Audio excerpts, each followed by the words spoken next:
ఒకప్పుడు ఈ సినిమాలు డబ్బింగ్ చేసేవారు కదా, డబ్బింగ్ చేసి వెళ్ళిపోయిన సినిమాలు అంటే దాని చరిత్ర అంతా అయిపోయింది. అది మళ్ళీ రీమేక్ చేద్దాం తలంపు లేదు, ఒకసారి డబ్బింగ్ అయింది కదా అన్న దాని మీద ఉండిపోయేవారు ఆ రోజుల్లో. అప్పుడు నాకేమనిపిస్తుంది, ఆ రోజుల్లో ఒక సినిమా చూశాను, ఆర్లింగ్ 60 వరే, రజనీకాంత్ చేశాడు ఆ సినిమా, అది చాలా బాగుంది. దానికోసం ఎంక్వైరీ చేసి అది ఓ ఇంటి కథని డబ్ చేశాడు, ఒక్క షో కూడా ఆడలేదు, ఫ్లాప్ అన్నారు. సినిమా చూసి నాకు అద్భుతంగా అమోఘంగా నచ్చేసింది. నచ్చిన తర్వాత సత్యమూర్తితో చెప్పాం, రే ఈ సినిమా బాగుందిరా నువ్వు చూడరా అంటే ఇద్దరం కలిసి చూసాం. మరి చాలా బాగుంది, ఇది చేసాము అన్నాడు సత్యమూర్తి. రీమేక్ అది ఒక షో ఆడెళ్ళిపోయింది. అప్పుడు రజనీకాంత్ ఎవరు తెలీదు, పైగా ఇటువంటి సినిమాలు ఎవరు చూస్తారు కుటుంబ చిత్రాలు. ఆశ డబ్బింగ్ రైట్స్ కొన్నవాడు ఎవరినో తీసుకుని వెళ్ళి అతని దగ్గరికి వెళ్ళి రైట్స్ తీసుకున్నాం. మళ్ళీ సేఫ్ సైడ్ ఎందుకు ఒరిజినల్ ప్రొడ్యూసర్ దగ్గర కూడా వెళ్ళాను, పంజాబ్. ఆయన కూడా ఎప్పుడు అమ్మేసాడు, వచ్చిందో డబ్బులు ఆయన ఇద్దరి చేత సంతకాలు పెట్టించుకొని సబ్జెక్ట్ తీసుకున్నాం. బాపుడి గారు కూడా పెద్దగా నచ్చింది. రెండో సినిమా ఎవరు డైరెక్టర్ అనుకున్నాం, ఏది కోదనాయుడు గారు అయిన తర్వాత సోమవారం. రెండో సినిమా కాబట్టి కోదనాయుడు గారు అంతే పరిస్థితుల్లో లేడు. ఆయన అంతా పెద్ద సర్కిల్లోకి వెళ్ళి పెద్ద సినిమాలు చేస్తున్నాడు, ఎప్పుడు చేస్తారో తెలియదు. అప్పుడు బాపినేడి గారితో చేస్తే బాగుంటుందని అనిపించింది నాకు. బాపినేడి గారికి నాకు మంచి పరిచయం ఉంది. నేను సినిమా ఇండస్ట్రీ రావడానికి, నేను నిలబడడానికి బాపినేడి గారే కారణం. విజయబాబు గారు. బాపినేడి గారితో పరిచయం అంటే మన్మథలీల అనే సినిమా ఉంది, అది సూపర్ హిట్ అయింది. ఆ సినిమా చేద్దామని నేను 76లో వచ్చాను, సినిమా ఇండస్ట్రీకి వచ్చింది. అసలు మెయిన్ బీజం అది. 76లో సినిమా చేయడానికి వచ్చాను. రాయవెల్లూరు ఉంది, అక్కడ మా బంధువులు ఉన్నారు. అక్కడికి వెళ్ళినప్పుడు ఈ సినిమా చూడటం జరిగింది.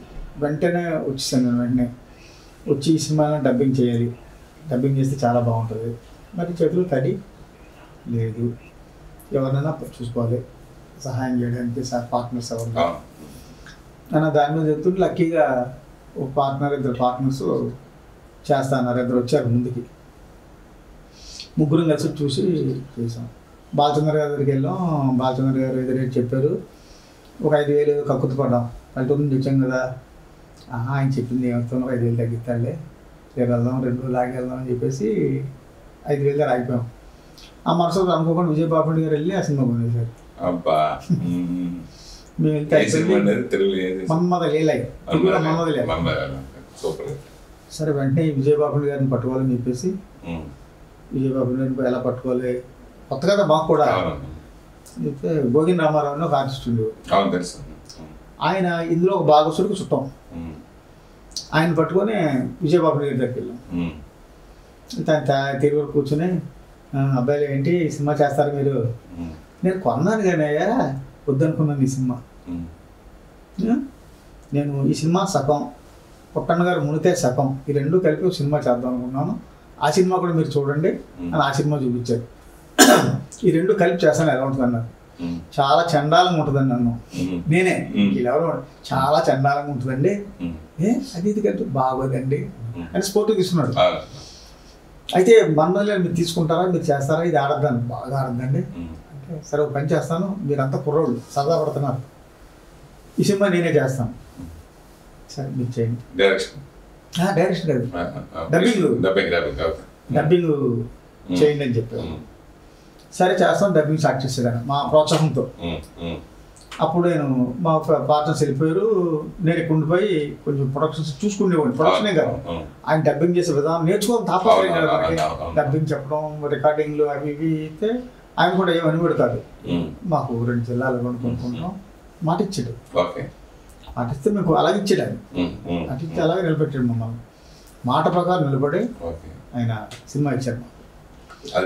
ఆ సినిమా బేజం అది సూపర్ డూపర్ హిట్ అయిపోయింది.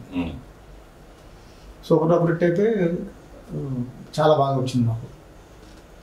దాంతో కొంచెం డబ్బులు వచ్చినాయి. ఇక్కడికి వచ్చి బాపినేడి గారి దగ్గరికి వెళ్ళి, మీరు సినిమా డైరెక్ట్ చేయండి మాకని అడిగాను.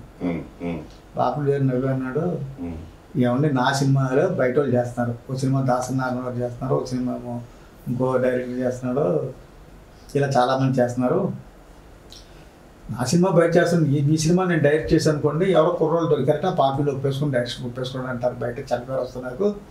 అందువల్ల ఏమన్నా మంచి డైరెక్షన్ పెట్టుకోండి, మీకు ఏమైనా సలహా సంప్రదింపులు ఏమైనా కావాలంటే సలహా కూడా నేను ఉంటాను, మీకు అన్నీ చెప్తుంటాను, మీకు ఏదైనా కావాలంటే సలహాలకు రండి, కానీ డైరెక్షన్ అని అడగండి, నేను డైరెక్షన్ కాదు అని కాదండి మీరే చేయాలని. అంటే నేను డైరెక్టర్ అయినప్పుడు చేస్తానయ్యా మీకు సినిమాలు, ఇప్పుడు నేను డైరెక్టర్ కాదు. ఇలా పుట్టమీదలో సబ్జెక్ట్ కొనుక్కొచ్చాను కదా, దాంతో సిటీలో బాబు గారిని కూడా పిలిచేవాడిని, ఇన్వాల్వ్ చేసేవాడిని. పిలిస్తే పాపం ఆయన కారులోనే వచ్చేవాడు, ఆయన కారులోనే వెళ్ళేవాడు, ఆ డిస్కషన్లో స్టోరీ డిస్కషన్లో కూడా ఆయన ఉండేవాడు. అలా జరిగింది. ఆ సినిమా అలా మంగళగిరి చేసాం. ఆ సినిమా పెద్దగా ఆడలేదు, కొంచెం ఆర్థికంగా మళ్ళీ మొదటి స్థితికే రావాల్సి వచ్చింది.